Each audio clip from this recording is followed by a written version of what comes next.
I received a case that seemed routine. An elderly man found lifeless in his home, with no apparent signs of violence or theft. I thought it would be a quick report, just another one on the list. But then, a small piece of his clothing changed everything. That piece, which no one had noticed, opened a door no one expected. What could such an insignificant detail be hiding? Before we begin, let me know in the comments from where you are watching this video, so I can see how far it has reached. My name is Luis Padron. I am 40 years old, and I am a forensic doctor here in Montevideo, Uruguay. I work with death every day, trying to give a voice to those who can no longer speak. But there are times when a case affects you, not only because of the difficulty, but because it reminds you that in this profession, patience and attention to the smallest detail can change everything.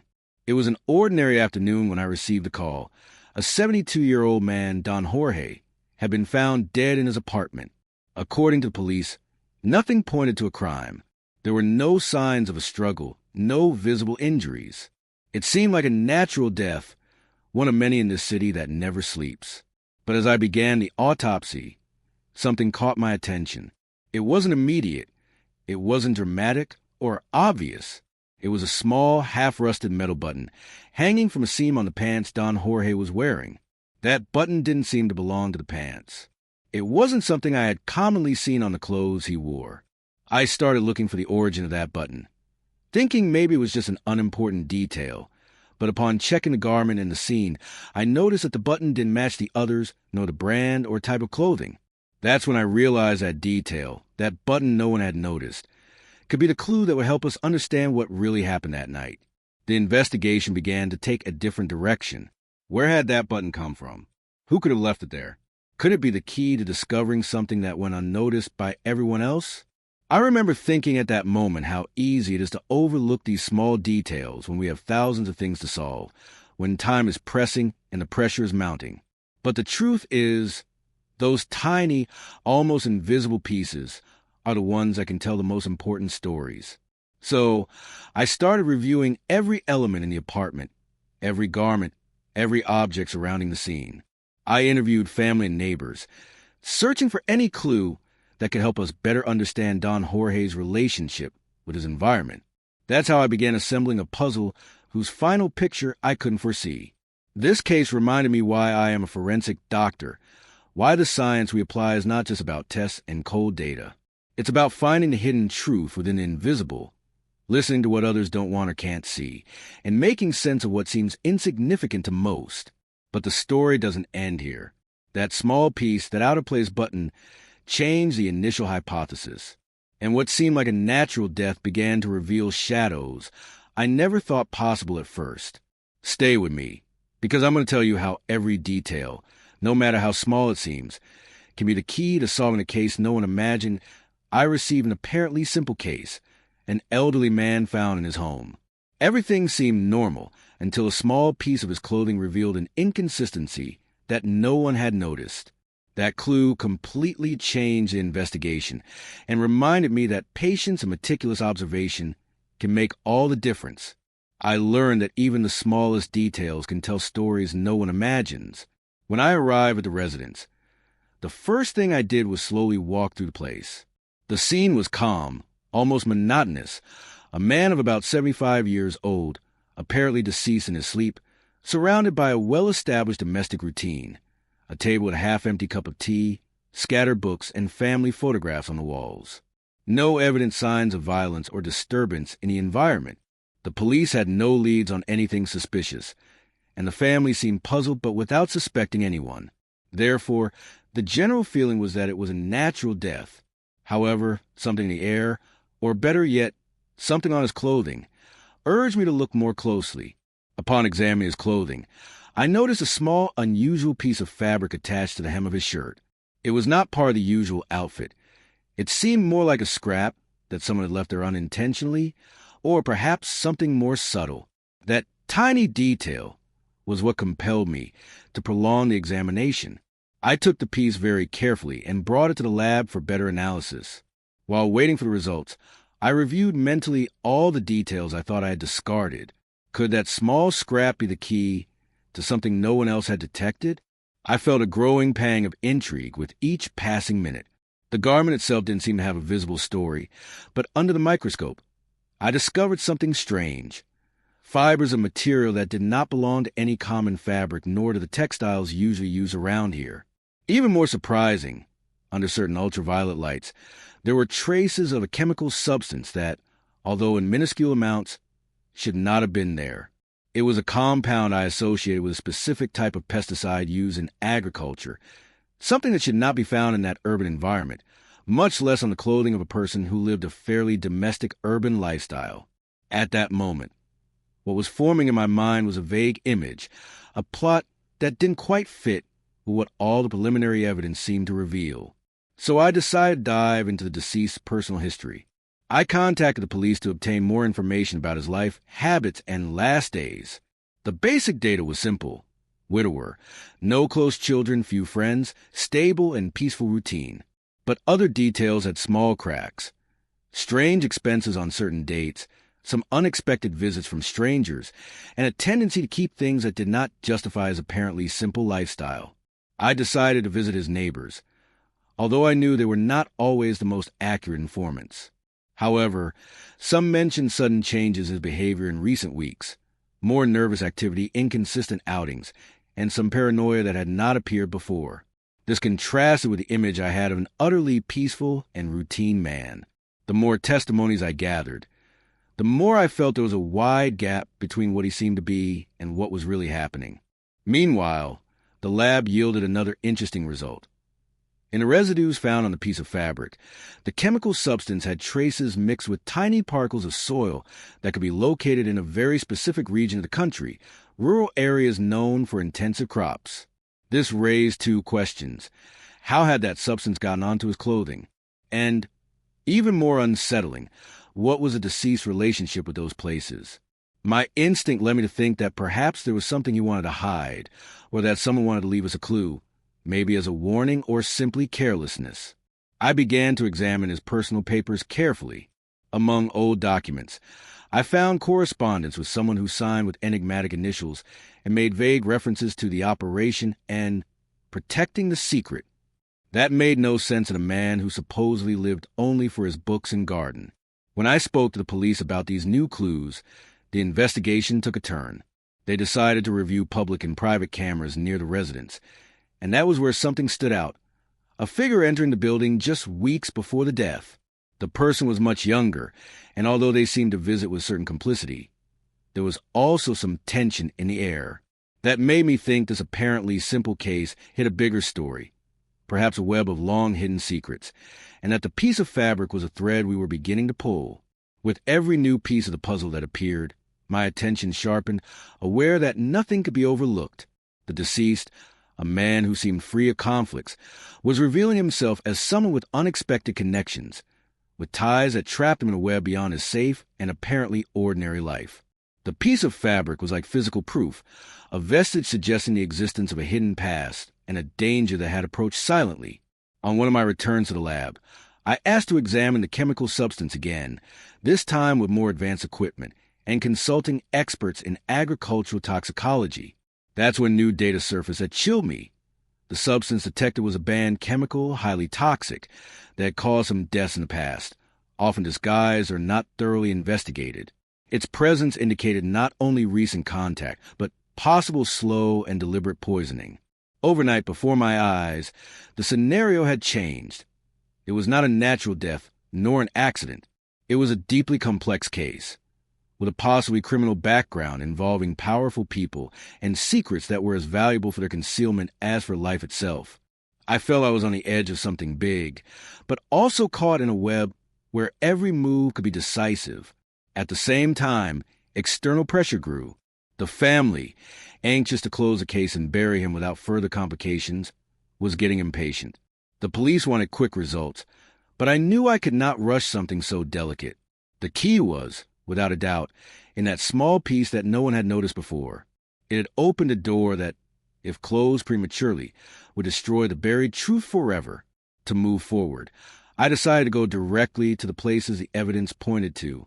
I traveled to the rural area from which the soil particles originated, trying to reconstruct the path of those substances and who they could be directed to. What I found was a network of high-risk illegal crops, with legal and criminal implications. It seemed the deceased had been in contact with those networks somehow and had probably tried to leave or protect himself from them. The piece of fabric, in a way, was a bridge between those distant lives, the peaceful man in his apartment, and the dangerous world that stalked him. Each step plunged me deeper into the moral and professional dilemma I faced. How to report this without endangering more people or the investigation. How to organize the truth that was emerging with such force and so few certainties. That piece that at first seemed like an insignificant detail had become a silent witness, speaking of lies, betrayals, and a fate that might not have been accidental. While waiting for additional autopsy results and complementary analyses, I reviewed every little clue, every word from witnesses, and every document that seemed relevant. There I learned something fundamental. The role of the forensic doctor goes beyond examining bodies and finding causes of death. It is detective work, carrying with you an invisible magnifying glass that can illuminate what others prefer to ignore. That piece, that almost invisible existence, taught me that the truth can be hidden in the smallest things, and that patience is a tool that allows you to uncover it. At that very moment, as I took notes of every detail and walked down the lab corridor, I couldn't help but feel that something big was about to be revealed. What seemed like a simple case had become the most important challenge of my career. I knew that if I let myself be guided by haste or first impressions, the truth would slip away like sand through fingers. And that small, almost imperceptible piece was proof that we must always look carefully, because sometimes the smallest things matter the most. While carefully exploring that network of illegal crops, I was piecing together a picture that thickened with every step I took. The rural environment, distant from the world the deceased man seemed to belong to, held secrets that dangerously intersected with his previous life. It was not easy to enter that world unnoticed, much less without someone noticing the presence of a stranger probing places where he shouldn't be. Still, my professional curiosity and the need to understand pushed me forward. I traveled dusty roads, ventured into settlements, and spoke with people who, at first glance, seemed indifferent but carried in their eyes a tacit understanding of what is not spoken aloud. In one of those encounters, an older woman who worked tending crops at a distance told me that the deceased, although apparently uninvolved, had been an informant for a police operation years before. She said he was afraid, that he felt threatened by someone. Yet he wanted to tell the truth to protect those who could not speak. Those words struck me deeply. The idea of fear hidden beneath apparent tranquility grew stronger. What I did not expect was to find physical evidence confirming that this man had been there many times in recent weeks. Blurry photographs taken with my phone showed marks on his clothes that matched the damp ground and the bushes he had surely brushed against. Suddenly, the piece of fabric I had discovered made sense again. That scrap was not an accident or a casual oversight, but tangible proof of direct contact with that environment. And the most unsettling part was that this piece had been with him until the end. Upon returning to Montevideo, I carefully reviewed every lab result, every analysis, every testimony. I found a small inconsistency in the expected time of death, a discrepancy overlooked by the police due to the body's peaceful appearance. Upon thorough examination, I detected subtle but clear signs of prolonged exposure to toxins slowly damaging his organs. The forbidden chemical on the fabric, combined with clinical evidence, painted a grim picture. He had been a victim of slow poisoning, perhaps intended to go unnoticed. But no matter how many pieces I gathered, something crucial was missing, keeping me awake for nights on end. Who would be interested in having this man die in such a cruel and solitary manner? The only certainty was that it could not have been a random act. The deceased's connection to the illegal crop networks opened the door to powerful enemies, covert reprisals, and truths undermined by personal interests and invisible corruption.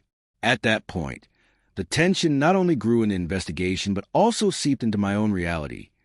I felt I was approaching a secret capable of shaking everything I had known until then. I tried to reconstruct the profile of the mysterious person who visited the man just weeks before his death. Using still images and the help of facial recognition specialists, I identified a young man, perhaps around 30, with a history of minor crimes but no evident direct connection to the deceased. However, recorded conversations caught on surveillance cameras showed the two interacted with clear but tense communication. There was no friendship, but something resembling negotiation or warning. That figure became a key piece, a shadow I had to encounter to understand the reasons behind that slow, fatal outcome. For the first time, I decided to take a step into what could be the most dangerous lead so far. I discreetly contacted informants in the rural area, people who, although reluctant, seemed to have access to isolated information. From those clandestine talks emerged fragmented accounts of a dark business involving not only illegal crops, but also trafficking and corruption reaching local political high spheres. The victim had apparently tried to denounce or extract information, and according to those rumors, his death was part of an attempt to silence him forever. If that was true, I was facing more than a poisoning case. Before me was a story of revenge, power, and fear. Every day, I faced a dilemma of balancing technical certainty with human intuition. The forensic reports were clear, but what mattered most lay in those minimal details, in unspoken gestures, and the reluctance of those around me to delve deeper. The challenge was not only to reveal the truth, but to do so without endangering those who could help. I felt that, like the piece of fabric, every word, every trace, was laden with important meaning, and ignoring it would betray not only my professional duty, but also the man I had promised to bring justice to. There was a crucial moment when I almost doubted. The pressure increased, not only from those who wanted to close the case quickly, but also within me, with accumulated exhaustion and the feeling of being trapped in a tightening web. I wondered if it was worth risking so much for what was, on paper, a secondary case, an old stranger who promised little and showed even less. But it was precisely then, when fatigue seemed strongest, that I remembered the piece of fabric, that small thing that no one saw, that tiny sign that had guided me this far, gave me the strength to keep going. Because within it was proof that silences, omissions, and appearances can be the curtain behind which terrifying truths hide. I went back to examine the deceased's personal documents, especially hidden correspondence, and one message caught my attention. It was a fragmented text, a letter speaking of an imminent meeting, and protecting the integrity of those who trust. Beyond the words, the tone indicated fear, but also determination. There I understood something fundamental. This man had left clues hoping to be found, or at least that his story would not be lost to oblivion. It was a silent voice speaking across time and death, and that committed me even more. I couldn't help but feel that somewhere, someone was watching my every move, and not exactly with good intentions. That's why approaching the truth demanded caution. At one of the tensest moments of the investigation, while reviewing the latest evidence alone in my office, I received an anonymous call. The voice on the other end was deep, almost a whisper. "Leave it alone or you'll pay the consequences." It was a clear warning, a direct threat confirming the gravity of what I was uncovering. However, far from intimidating me, the threat only strengthened my conviction to continue. From there, every revelation became more dangerous and the picture darker. Finding who had placed a piece of fabric on the man's shirt, who had decided that slow poison would take effect without leaving obvious traces, became a logical obsession.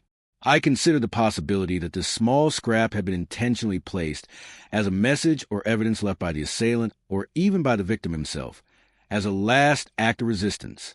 That hypothesis made the plot even more tangled and chilling. I decided to refocus my search on the deceased's closest environment, his building, his neighbors, and security cameras. Analyzing those videos allowed me to reconstruct key moments, nonsensical details previously unnoticed. Like the time young visitor number 1, as I mentally dubbed him, not only entered the building but was subtly accompanied by someone else, an unidentified person who seemed to hide in the shadows. That presence went unnoticed, even by the police, but for me it was a key piece.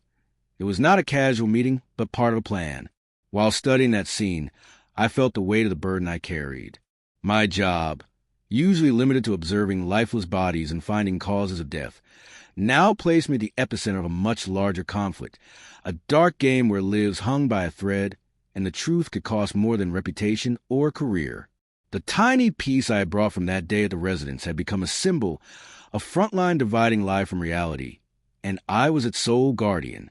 Looking back, I understood that case had changed me, not only because of the intrigue or complexity, but because it reminded me that sometimes what seems insignificant can mark the difference between oblivion and justice. The piece of fabric was not just a physical remnant, but a silent reminder that in forensic science and in life itself, nothing is lost as long as someone is willing to look patiently, meticulously, and, above all, with conviction that truth, no matter how small, always deserves to be sought. The nights gradually overcame me, wrapped in a mixture of exhaustion and anxiety that tightened my chest with every test review, every unexpected call, every door closed in my face. I knew I was brushing against something deep and dangerous, a truth buried beneath layers so thick it seemed impossible to surface without leaving victims along the way. But I couldn't afford to back down, because the piece of fabric and those marks on the man's clothes were speaking to me, and I had to listen. I had to understand what they wanted to reveal. That piece, insignificant to anyone else, had been the key to opening Pandora's box that his final story represented. There was something beyond the slow poisoning, beyond the links to illegal crops or the diffuse corruption that seemed to permeate the rural area. I began to suspect that the deceased had tried to leave a message, to warn without words what was coming.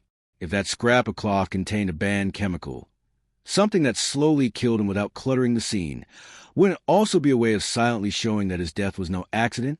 This thought haunted me with obsessive insistence. Every time I looked up at the street or at the shadows in my office hallway, I imagined invisible eyes that knew, that were there, watching what to do with the truth once that fabric escaped that hollow silence. At that stage of the investigation, I decided to re-examine the deceased's correspondence and personal documents, particularly his digital interactions. It was not easy, as his communications were fragmented, often hidden or encrypted with methods that indicated excessive caution. In one of those hidden files, I found a recent message, cut off and abrupt, mentioning names, places, and dates that didn't fit with the calm routine he appeared to have. It said something like broken trust, final warning, and protect the innocent. I got the feeling that this person had known danger up close and had tried to protect not only his life, but also those of others he considered vulnerable. However, the deeper I dug, the clearer it became that the thread holding this whole tangle together was the dark network of interests surrounding illegal crops, the pressure from corrupt agents, the hidden forces moving people and money, and above all, the fear imposed as an unwritten law, were elements affecting everyone involved. That explained some neighbors' reluctance to speak or their noticeable nervousness when I mentioned the deceased. They faltered between half words, obvious contradictions, and silences heavier than any statement. As I approached the truth, every testimony seemed more like a funhouse mirror that made it harder to distinguish reality. The definitive identification of the second person accompanying the young visitor in one of the videos was a key element. The figure, hidden among shadows and almost imperceptible, had a face that seemed familiar, not from public names, but from references in earlier reports. A former police officer who had fallen from grace years ago over corruption accusations, now rumored to be linked to criminal networks. That revelation opened a different window, the possibility that the death was not only part of an attempt to silence an uncomfortable voice, but also could be part of a maneuver to protect much larger and more dangerous interests. With that certainty, the atmosphere grew more oppressive. Every movement felt like a step on quicksand. The furtive glances, the cars that seemed to follow me, even the anonymous messages, which were no longer just threats but concrete warnings, reinforced the idea that my investigation was being watched from different angles. However, within me grew a mixture of defiance and responsibility, as if that piece of fabric had also shaped my attitude, pushing me not to give in to the shadows. That fabric, so tiny, seemed to me a symbol of impossible resistance, a last tangible fragment the deceased man had used to say, here was something they cannot hide. One night, reviewing the security videos carefully again, I noticed something I had previously overlooked, a subtle detail in the behavior of the mentioned former police officer. At one point, barely visible, he seemed to exchange something small with the young visitor, an object that never appeared in the physical evidence or in testimonies. That silent transaction hit me hard. Could that have been the piece of fabric, or some other evidence both try to hide? That doubt became the engine that drove me to request more advanced forensic technology reviews, methods that went beyond the conventional and that, little by little, began to yield unexpected results. The additional analyses soon brought new insights, but also complications. The banned chemical, a highly toxic type of pesticide, had left minimal, almost imperceptible traces on other parts of the body, as well as on certain objects in the home. That evidence confirmed my suspicions. The poisoning had been meticulous, premeditated, and with a purpose not figurative but marked by the intention that the damage be slow and silent. More than a quick death, it was the covert disappearance of an uncomfortable voice. But here was a paradox. If the substance was so potent, how had it not left obvious traces in the first analysis? The answer was a mystery that led me to think of complicities within the system and techniques so sophisticated they escaped popular knowledge.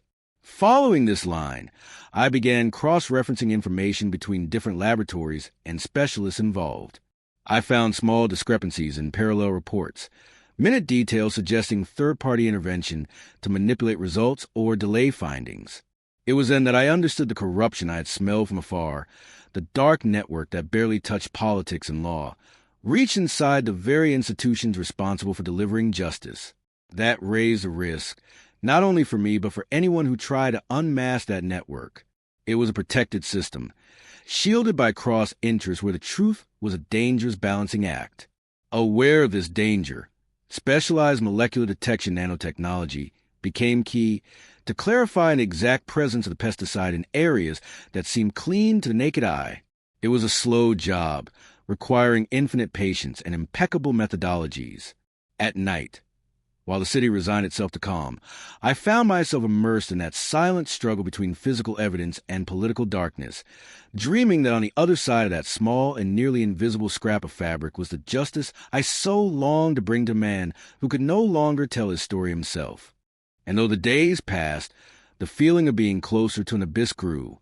Every time I shared progress with my superiors, there was an uncomfortable stillness. Sometimes, inexplicable pauses before changing the subject, or emails that disappear without explanation shortly after. The investigation was caught in a power game where every step could be silenced or diverted. But instead of giving up, that oppressive atmosphere strengthened me. The tiny piece that no one initially valued was now a beacon that held me steady in the storm, a persistent reminder that the truth has the power to crack walls where only a barrier seems to exist. However, the story was not just in the science or documents, but also in the people. I went back to visit the woman who tended the crops and who had opened a window into the fear and courage of that man. In her gaze, I found a mixture of sadness and hope, and we talked for hours about the hidden realities that afflict those communities. She told me about others who, like the deceased, wanted to break the silence. Few who paid with their lives the price of telling the truth. Her testimony, fragile and powerful, reminded me that behind every case are human echoes that surpass clinical analysis and must be heard for justice not to be reduced to mere paperwork. Meanwhile, I kept investigating the young visitor. I discovered his story was more complex than it seemed. Not only did he have minor criminal records, but he himself was trapped in a network of debts, threats, and fear. That didn't make him innocent, but it did make him someone manipulable, possibly used as a pawn on a much larger chessboard. The idea that he could be key to unraveling this entire tangle began to gain strength. If I could get him to trust and speak, perhaps we could discover who had decided that slow, silent death was a necessary cause to protect their secrets. It was then, almost unexpectedly, that I obtained contact with one of his close associates, a person who had seen things, overheard conversations, but until then had preferred to stay silent. The meeting was tense, full of uncomfortable silences, and looked seeking protection rather than blame. But little by little, beneath the fragility of fear, names, places, and events emerged, weaving a dark and tangled map where the victim was just a sacrifice piece in a game of power and silencers. The information was delicate but vital. Without it, all the effort until then would have lost its meaning. In that moment, I understood that, although the piece of fabric was the initial key, the power of the story lay in the will of those who, frightened but brave, decided to give voice to the truth. It became clear that this case would not end with a report and a standard protocol. It was a journey toward an incomplete, fragmented justice, but an essential one. The responsibility was twofold. Not only to reveal how that man died, but protect the trail of justice he left with his silences and patience.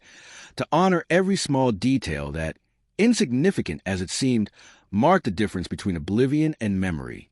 From those days on, I barely slept. The weight of the truth pushed me across lines I once thought impenetrable, to face fears, and to hold a piece of fabric like an invisible banner. I knew the process could not end yet, that the story was far from extinguished, and that sometimes the deepest silence can speak loudly if someone has the courage to listen. That piece that no one noticed not only changed the investigation, it also changed how I saw my own place in the world, reminding me that even in death and darkness, there are always fragments that urge us to keep searching, to never give up. The investigation began to take on its own pace, as if that small piece of cloth had activated a mechanism that had been dormant for a long time. Each test, each testimony, pulled me deeper into a labyrinth where the walls seemed to slowly close in.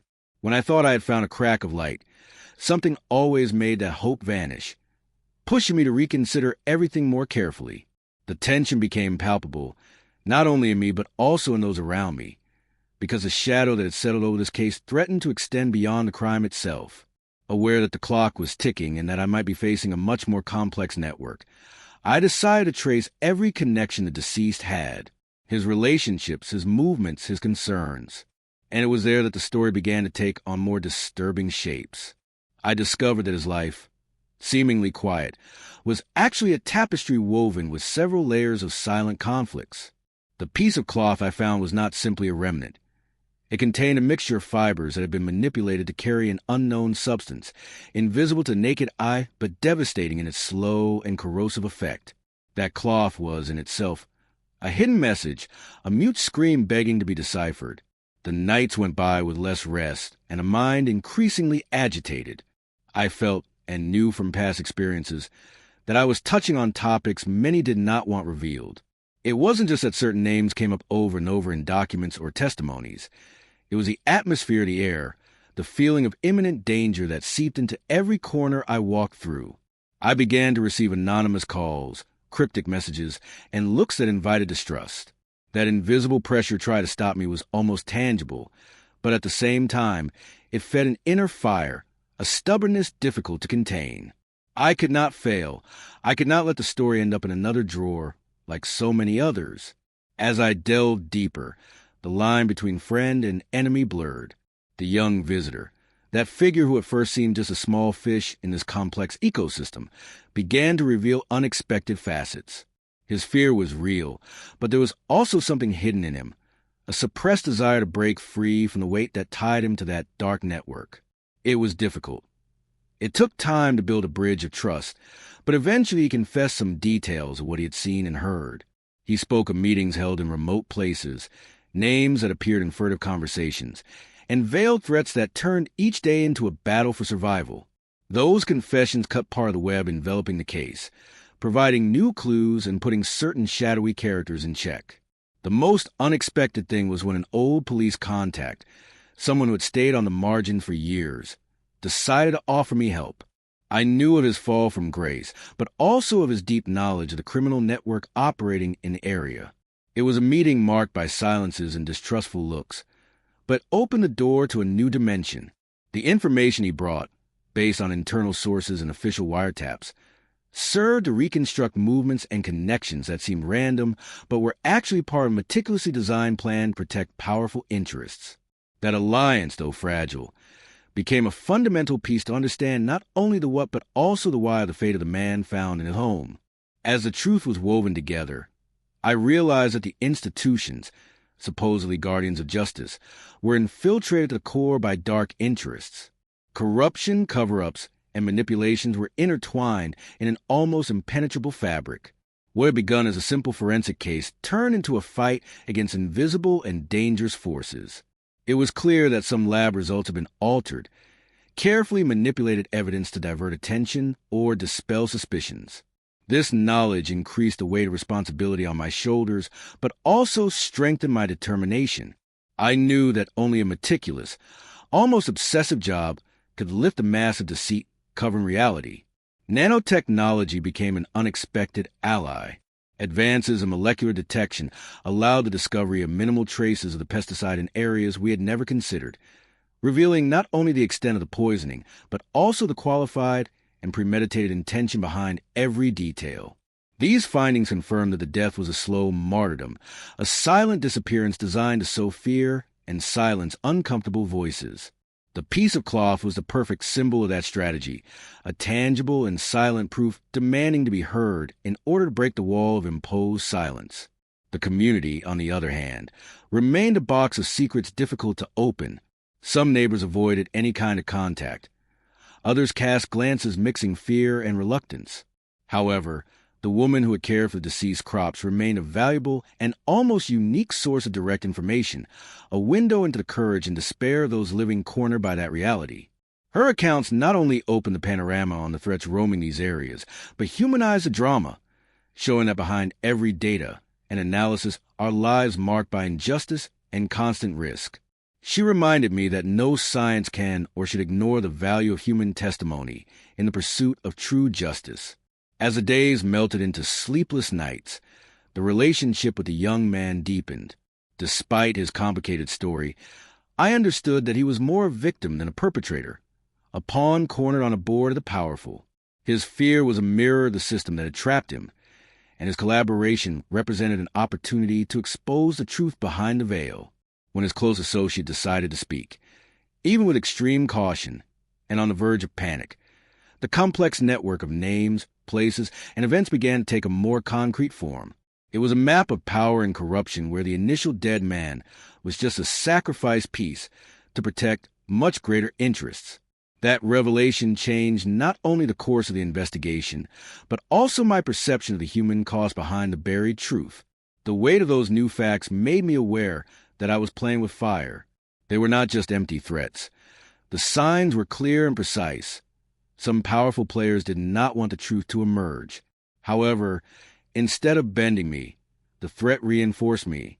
Holding that tiny piece of cloth, which until then had seemed a meaningless detail, was like adopting a silent flag, a constant reminder of the responsibility I bore, not only to reveal a crime, but to honor the memory of a person who, even in death, had managed to send an indelible message. The investigation took on an almost obsessive tone for me, existing on a dangerous border between duty and awareness of real risk. Each advance was celebrated, but also feared for its invisible consequences. I knew the fight was not only against crime or corruption, but against a mechanism seeking to maintain the status quo at any cost. And that understanding was doubly difficult because the closer I got to the truth, the clearer it was that there would probably be no comfortable closure or swift justice. The path was for the brave, for those willing to face uncertainty and shadows, with no guarantees but unbreakable determination. I remembered that not only that man in the cloth that carried a story, but also those who, hidden in the shadows, had chosen to raise their voices with courageous silence. They all represented a red thread weaving an intense and complex plot, an invitation to listen beyond the obvious and to understand that even the smallest piece can open paths to justice. I knew it, and perhaps I would never be able to tell it all, but this case, more than a file, had become a vital lesson. The truth is not always beautiful or simple, but it is always necessary, and sometimes its fiercest guardian is an invisible scrap that no one dared to look at. That night, when I sat once again at my desk, I couldn't stop thinking about the conversation I'd had with the young man. His account, although fragmented and filled with fearful silences, had sparked a flame that illuminated corners that had previously remained in the shadows. I knew the path unfolding was more dangerous than any case I had faced until then. The feeling of being on the verge of discovering something that many would prefer to keep hidden grew in my chest with every passing moment. I began reviewing every detail again and again, sliding my fingers over that small piece of fabric that had become a silent accomplice in this plot. There was something in its rough texture, in its flawed seams, that suggested not only a humble origin, but also a very particular use.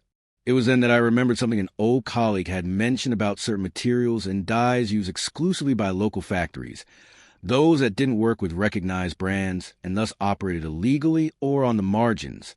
This small clue opened a new direction for the investigation, one that even led me to explore clandestine markets and workshops hidden in forgotten corners of Montevideo.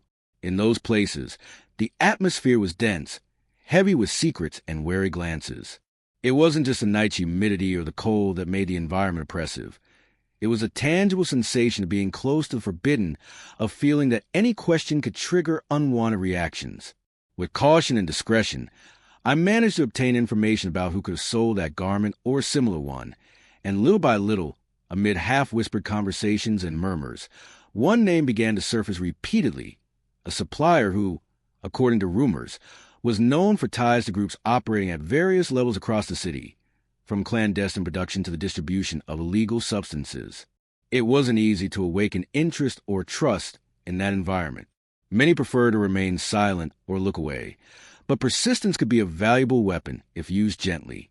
At some point, I realized the investigation was taking on a different rhythm, almost as if the piece of fabric not only guided me, but also set the pace of the story I was about to tell. The tension did not abate.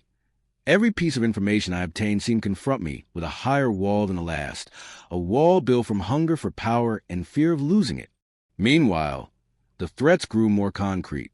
One early morning, as I left a laboratory, I noticed a car stopped at the corner of my street, its lights dimmed. I didn't recognize anyone, but the presence of that vehicle and the way its driver tracked my movements made the sense of danger feel more personal. My pulse quickened, not only from fear but also adrenaline. The certainty that I was close to an important discovery permeated my entire being. That night, I didn't sleep. I felt that this case was no longer just another file on my desk, but was transforming into a dangerous game where every move could make the difference between justice and eternal silence. Amid this whirlwind, I decided to resume a more detailed analysis of the toxicological and environmental reports in the file.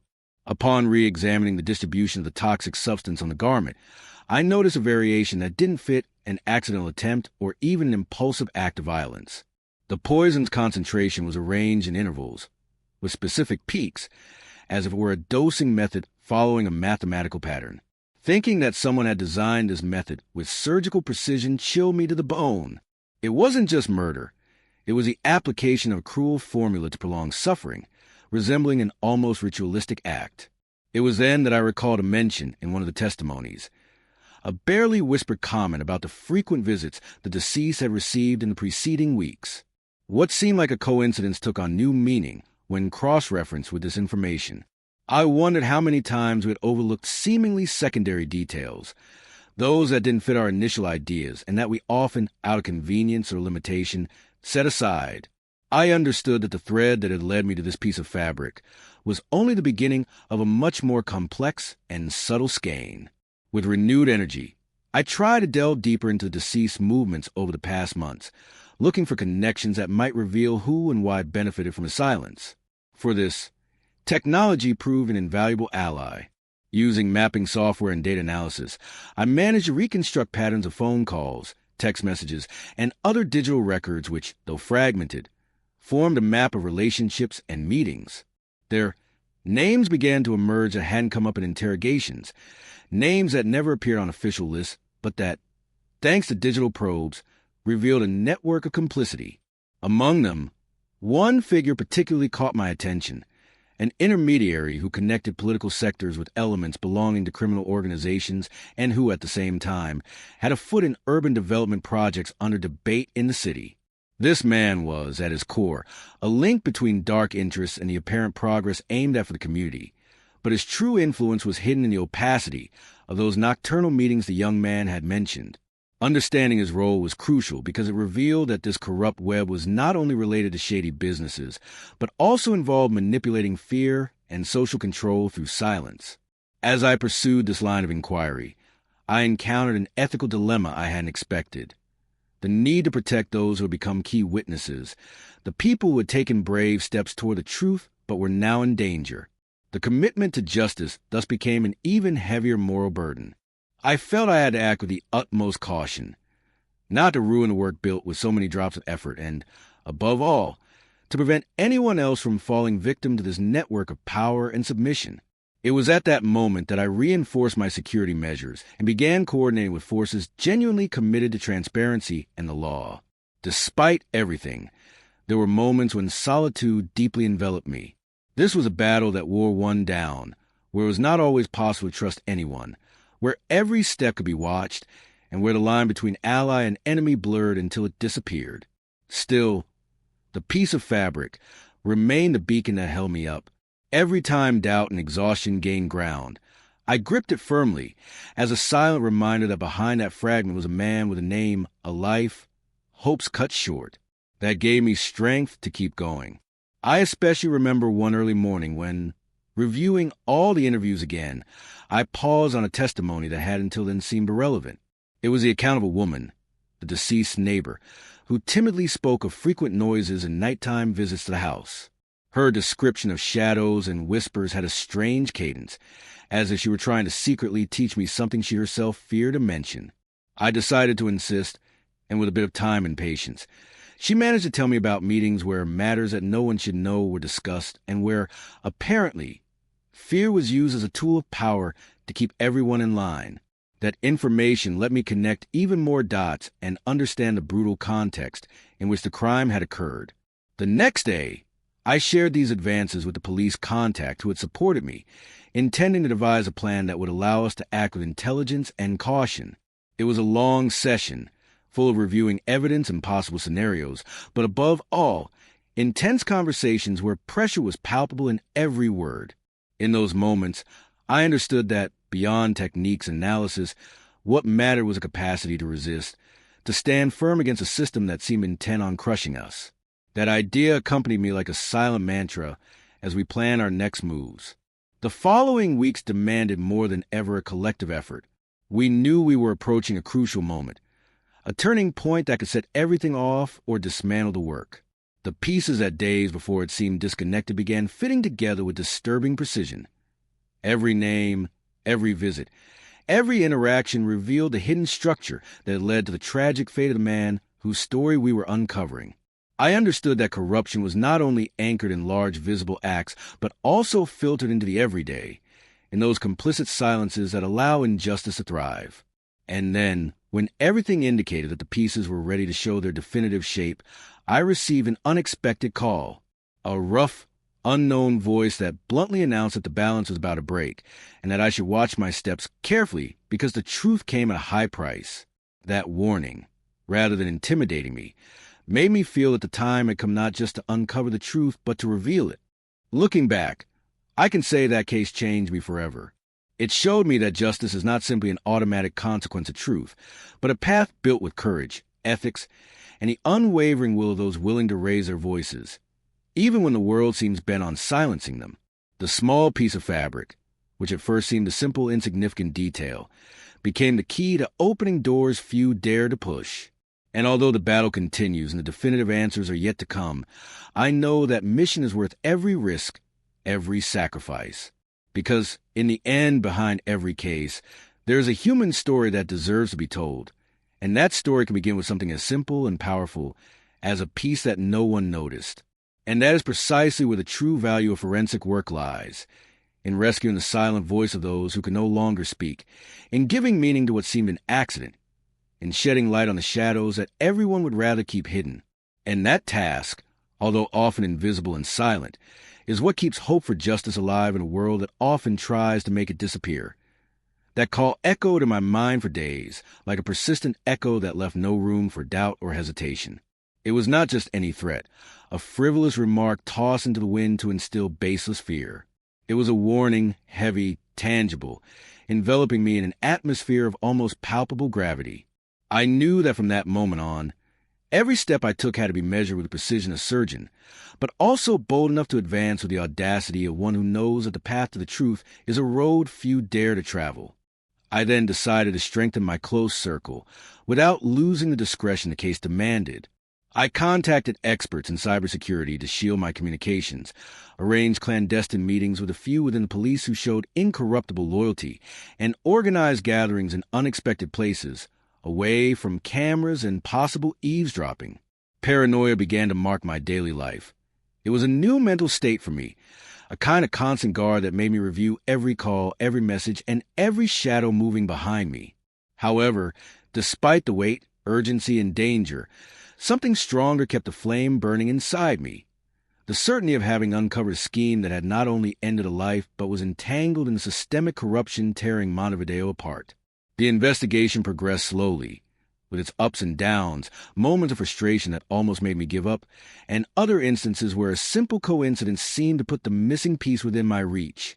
It was one of those long nights, while reviewing the phone records once more, that I stumbled upon a hidden pattern. Certain numbers called from the deceased phone appeared as unknown in official records, but when I accessed a private database, a resource gained to the trust built in my network of contacts, I discovered those numbers corresponded to lines used by significant private intelligence agents linked to local politicians. That finding unleashed a series of questions that resonated in my head. What was the victim requesting from these lines? Was he connected to something bigger and darker? Was his death the result of a covert political conflict? The piece of cloth, which had initially seemed trivial, now took on a broader dimension, like a symbol. That humble garment, made in clandestine workshops, became the tip of the iceberg in a game where criminal interests, abuses of power, and human sacrifices converged to protect unspeakable secrets. As I gathered evidence, I began to notice strange behavior around me. Some colleagues who had previously shown cordiality started to avoid me in my presence, and subtly but clearly doors were closing and certain information was being concealed. I received anonymous messages through various electronic means, insults disguised as warnings. I knew I was being watched, and that somewhere, someone with a lot of power saw my work as a direct threat. Amid that tension, the weight of loneliness grew heavier, but it was also the fuel that pushed me forward. I kept telling myself that man deserved justice, that his story should not be buried and forgotten just because the powerful wanted it so. The pressure became even more intense when one of the key people who had agreed to cooperate with us mysteriously disappeared. This person, an informant who knew vital details about the clandestine garment distribution chain and its connections to political sectors, vanished without a trace. It was a brutal blow, one that shook even my confidence in reaching the bottom of the case, but also reaffirmed my conviction. I could not fail. I could not let fear or threats force me to retreat from the search for truth. I had to protect those who, even amid institutional darkness, chose to risk everything. I then began to scrutinize each of the photos and videos obtained during urban interventions more closely. Among them, one captured a clandestine meeting in a basement, dimly lit and voices low, but it clearly showed an identifiable figure. The intermediary I had discovered in the phone records, the person who seemed to maneuver between circles of power and organized crime. It was a decisive moment. I could hear fragments of conversation, words confirming the strategic use of fear and violence to maintain tight control over various sectors of the city. A disturbing phrase also arose. Control is maintained until someone else pays the price. It was impossible to ignore the gravity of those words when linked to the death of the man we were investigating. With that material in hand, and after much consideration, we decided to take a complicated step, present it to the judge in charge of the case. We knew it was a risk because the judicial system could be infiltrated or influenced, but it was a necessary step. The reaction was quicker than expected. That same day, police coverage of the case became palpable. Officers assigned who had never before shown interest suddenly began approaching, with direct questions, but also with looks evidencing a mixture of curiosity and tension. Surveillance grew tighter, and the pieces that until then seemed scattered, the garment, the dose poisons, the criminal networks, and the political connections, began to form a clear picture, a scheme coldly assembled and executed, where the victim was merely a pawn sacrificed to protect much greater interests. That revelation, far from being a relief, triggered an internal alarm. If the system was involved at that level, the possibility that our work would be sabotaged or ignored was real and tangible. But something deeper haunted me. The inevitable responsibility of one who knows the truth and must decide how to reveal it without endangering the lives of those fighting for it. Professional ethics and humanity became the protagonists of my daily actions. Every piece of information I provided, every step I took, had to be balanced with extreme care for those who, despite their fear, prefer to be part of the change rather than remain accomplices in silence. Meanwhile, the investigation struck me from another front, the emotional. It was not just a judicial or police matter, but the story of a man and his family, people who had lost a loved one and sought answers. His face, his halting words and interviews, stayed with me under the cold light of the lab, beneath the tireless gaze of the microscope. The fibers of that piece of clothing were not just a technical object, but the thread enabling the telling of a truth many wanted to hide. Justice, I understood once again, was not an abstract concept, but an act of humanity, repair, and dignity. Days went by, and the pressure increased. I received new leads pointing to a second level in the cover-up chain, something darker even than what we had unveiled. An underground structure that even used media manipulation to divert attention and discredit those who challenged its hegemony. Amid that web, the piece of cloth became a sign, an alarm signaling that the terrain was more slippery and dangerous than anyone could imagine. I then decided not only to trust technical and scientific evidence, but also the strength that arises when victims and witnesses decide to break their silence. I organized confidential meetings with people willing to speak under conditions of anonymity, fostered an environment where fear born from retaliation began to give way to the possibility of change. It was a patient, slow work, full of setbacks and minimal progress, but it opened a crack in the armor of fear surrounding the case. There are moments in this journey etched in memory forever. I remember one afternoon, precise and sunny, when one of those people who had long kept silent finally spoke with a clarity and courage that cut through the air. Their words were the bridge that allowed me to connect one more name, so influential that their involvement would forever change the perspective of the case. That revelation reshaped the investigation and challenged powerful figures, but also activated an unexpected protection network that threatened to silence that voice forever. I then faced the crossroads of deciding how to use that information without endangering my source and without letting the weight of power close the path to justice. The decision was not easy and let me consult with experts in witness protection to design security protocols and understand that in this work, forensic science is only part of the puzzle. Humanity, trust, and commitment are also fundamental pieces. Over time, after months of investigation, pressure, and constant danger, an almost complete picture of the network that ended the life of the man identified by that small piece of cloth took shape. Corruption, fear, and violence emerged as inseparable elements, weaving a complex and harrowing plot. However, far from being a grim end, that realization filled me with a deep conviction. Knowledge is power, and with that truth in hand, justice is not impossible. As I reflected on everything traversed, I understood that patience and close observation were not only tools, but the very essence of my profession. Every detail, even the most insignificant, had the power to change course, to open doors, and provoke movements that seemed halted by fear. The piece of cloth, hidden in the darkness of a closet, became the key that could open not just a judicial case, but also a genuine possibility for change. And so, as I moved forward with steady steps and an open heart, I cling to that silent conviction. Behind every case is a human story worthy of being told, a truth that deserves to emerge to transform not only those who hear it, but also those who dare to seek it. Because sometimes justice begins with something as small and forgotten as a piece that no one noticed. But in the hands of one who looks closely, it can illuminate the deepest shadows and withstand, against all odds, the silence imposed by fear. From that moment, reality began to unfold before me with the heavy slowness of a clock that does not allow stopping. Each tick a reminder that time was pressing and that, despite all efforts, the dangers were growing in parallel.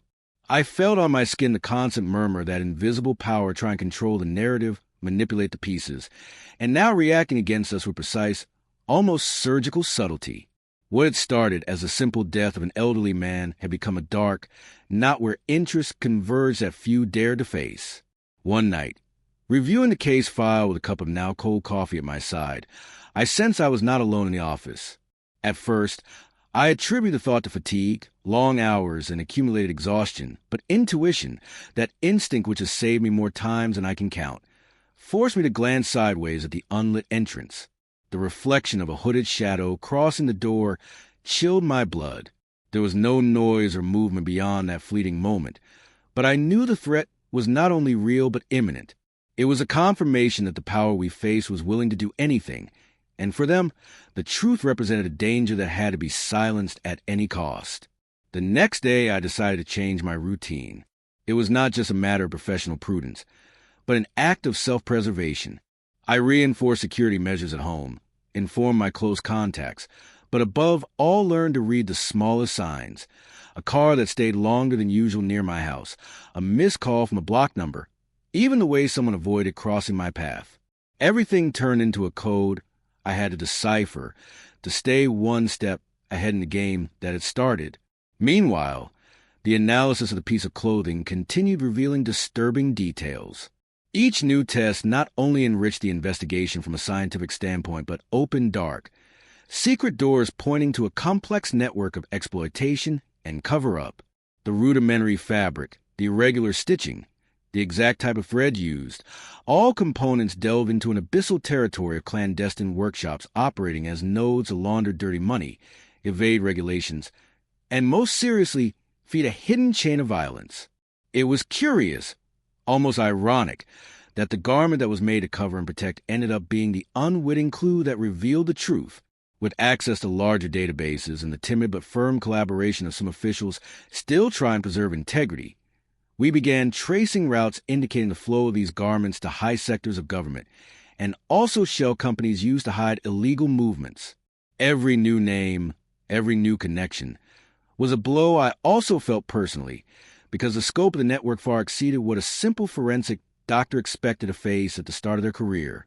2 weeks after those encounters that seemed to give a breath of hope, I received a shock that still tightens my stomach today. The disappearance of our key informant had not only gone unpunished, but their absence felt like a long shadow over every advance. That was when their phone appeared in the dumpster, crushed as a raw and clear message. Violence and control were the currency in this game. From that finding, I understood that we were not only fighting to uncover the truth, but to stay alive in the attempt. That blow made me rethink strategies and seek allies outside the system. I directed efforts toward committed investigative journalists, those with the sensitivity to understand complexity of a matter that was much more than a forensic case. Communication became a delicate balance between trust and discretion because any misstep could trigger irreparable consequences. For that reason, every call with them was encrypted, every message reviewed multiple times, and every meeting an operation with contingency plan. They were the ones who began to give public life to small leaks, carefully constructed fragments that maintained pressure and awakened society's attention without compromising sources or crucial evidence. While all this was happening, I couldn't help but have the figure of the man whose death we investigated appear in my mind again and again. He was not just a corpse in a silent scene. He was a man with stories, needs, fears, and dignity. Interviews with his family became almost sacred moments, because behind the pain, the absence, appeared a deep humanity that reminded me why I had chosen this profession. I could not allow that case to become just another number in the files, or let his memory be trampled by dark interests. They were, ultimately, the engine driving every brave step we took. The tension kept growing when, one day, while reviewing security camera footage we had obtained thanks to a contact, I caught a detail that, though small, gave an unexpected twist to the story. Within the group of people leaving the basement where a clandestine meeting had taken place, someone else appeared, a figure no one had identified until that moment.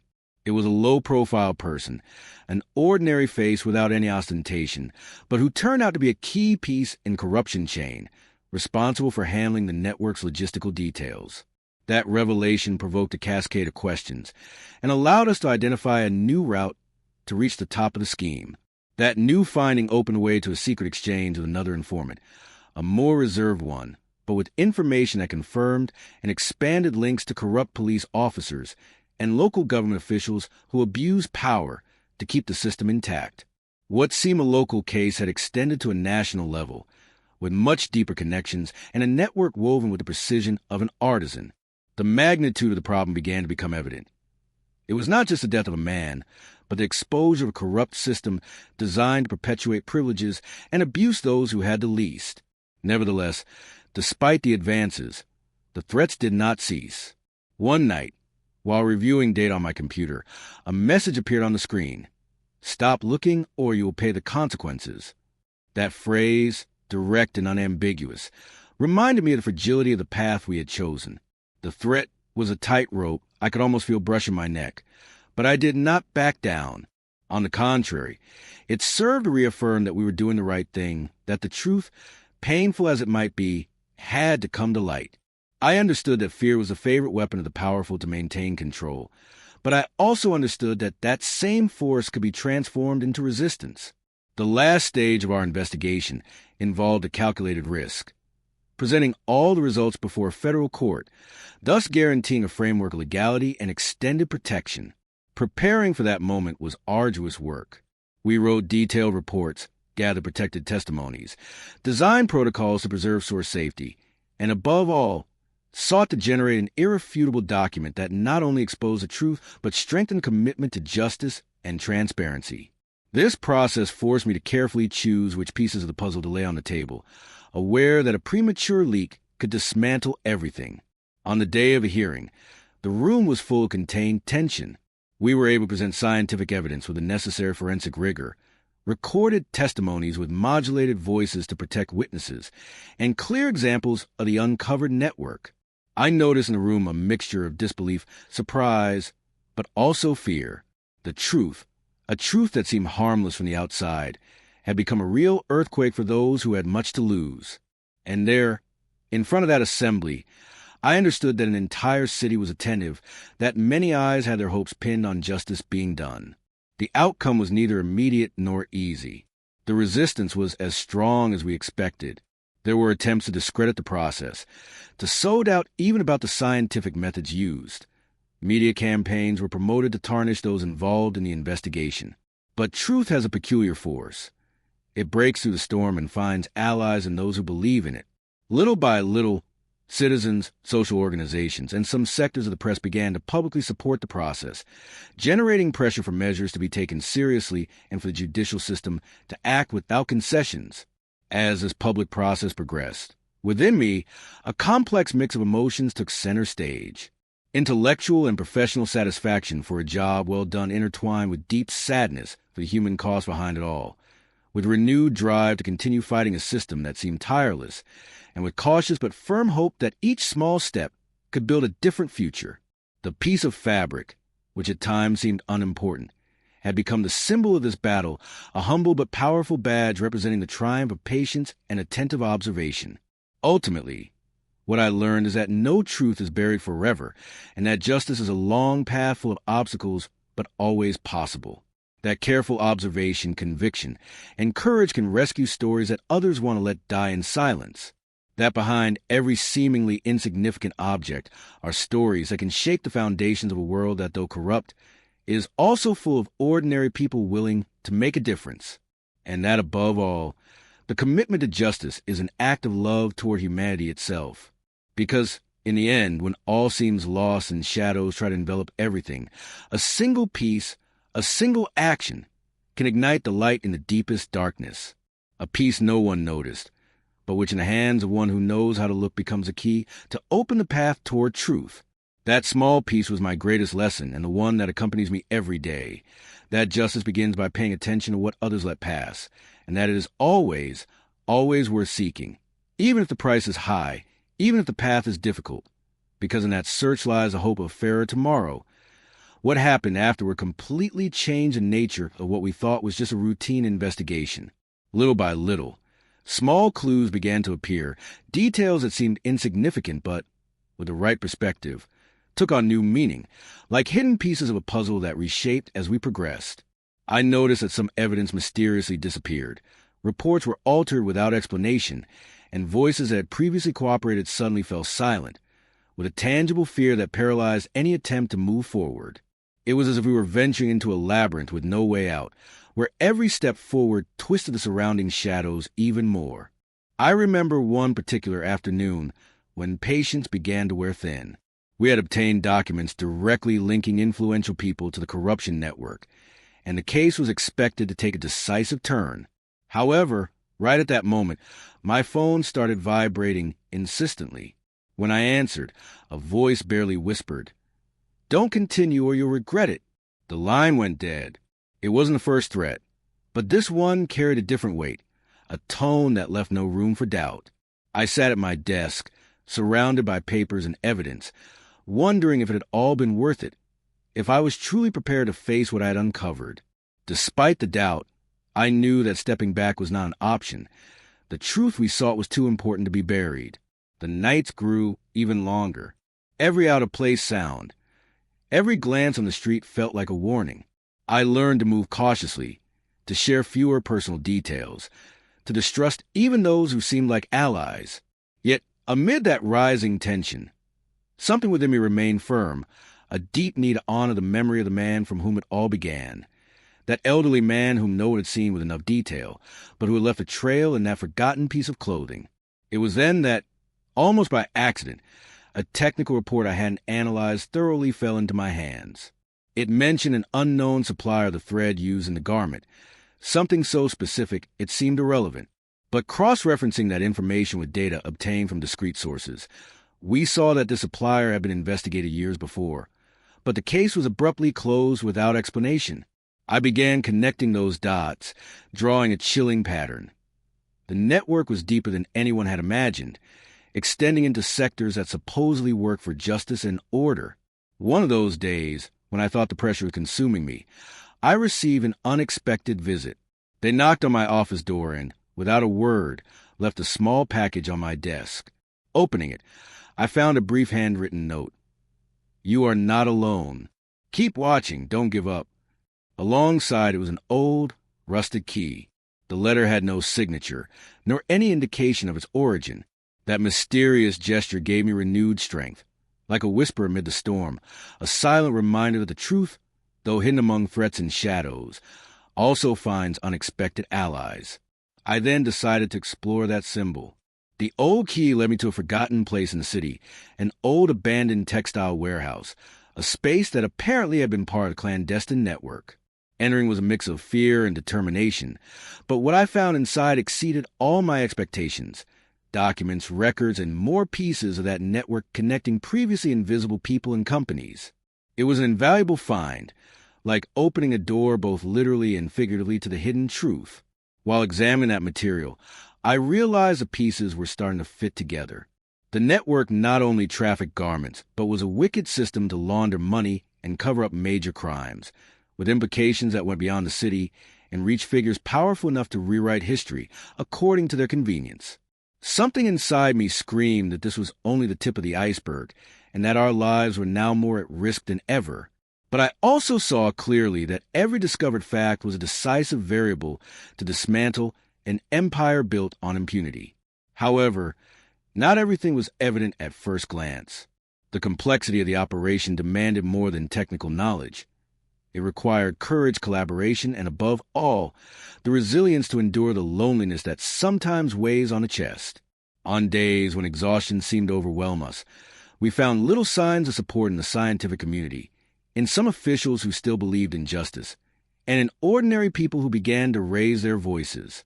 It was a silent collective awakening that encouraged us to continue, despite the wounds and uncertainty. At times, the emotional burden was overwhelming. Thinking about who the man was whose death we had investigated, about the silence surrounding his departure, and the way his name was being used to open that Pandora's box, was a complex mixture of sadness and determination. I could not allow his story to be reduced to just another note, a fleeting statistic in enormous judicial machinery. His memory deserved justice, and that drove me to keep going, even though each new discovery increased the weight of the threat hanging over me. A turning point came when, after months of work, we managed to establish a solid cooperation network between local and international agencies. It was then that the true nature of the conflict became apparent.